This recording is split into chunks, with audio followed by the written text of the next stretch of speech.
I am extremely grateful to our worthy Vice Chancellor, Professor Dr. Pritpal Singh Ji, for giving permission to conduct this online teaching and learning for our students of Education Department. It is indeed the need of the day to make the students aware of online teaching and learning because due to COVID-19, students are sitting in their home from the last 3.5 months. To keep them in touch with studies, virtual learning environment has to be created. Students must know about the various techniques and tools of online teaching and learning. Online learning is the newest and most popular form of distance education. Within the past decade, it has had a major impact on post-secondary education and the trend is increasing. Online learning is education that takes place over the internet. It is often referred to as e-learning, among other terms. Online learning is just one type of distance learning, the umbrella term for any learning that takes place across distance and not in a traditional classroom. In one survey, the majority of all schools, about 53.6%, agreed that online education is critical to their long-term strategy.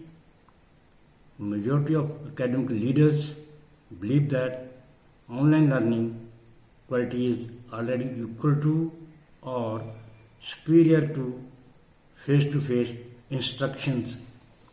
In the past, instructors had to create virtual classrooms from the scratch, which was difficult and often led to poor results.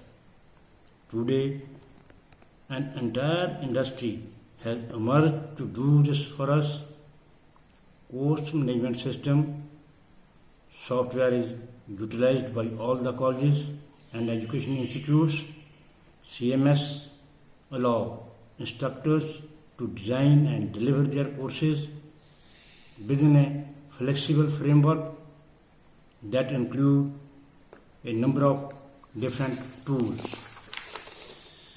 The most common tools offered by course management system include schedules, announcements, syllabus, modules, assignments, discussion boards, private messages, chat, tests and quizzes, grant book, etc. Online learning is catalyzing a pedagogical shift in how we teach and learn.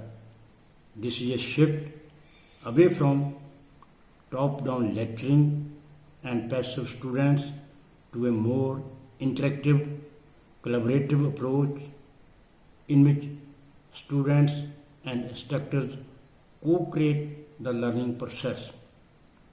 The instructor's role is changing from sag on the stage to guide on the side. This point of view maintains that actively construct new knowledge as they interact with their environment.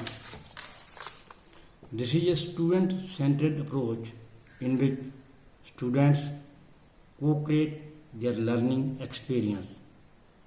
This approach empowers students as active learners instead of just passive listeners, absorbing information and reproducing it for standardized tests. Online learning meets the needs of an ever-growing population of students who cannot or prefer not to participate in traditional classroom settings. These learners include those who are unable to attend traditional classes, who cannot find a particular class at their chosen site, who live in remote locations, who work full-time and can only study at or after work, and those who simply prefer to learn independently. The minimum requirement for students to participate in an online course is access to a computer, the internet, and the motivation to succeed in a non-traditional classroom. Online courses provide an excellent method of course delivery, unbound by time and location at any time from anywhere. Learners find the online environment a convenient way to fit education into their busy lives. So, it will be explored what the experience of online learning and teaching is for students and how it has changed the role of the teacher. In the end, I congratulate Dr. Harneet Kaur Billing under whose dynamic leadership this workshop is being conducted.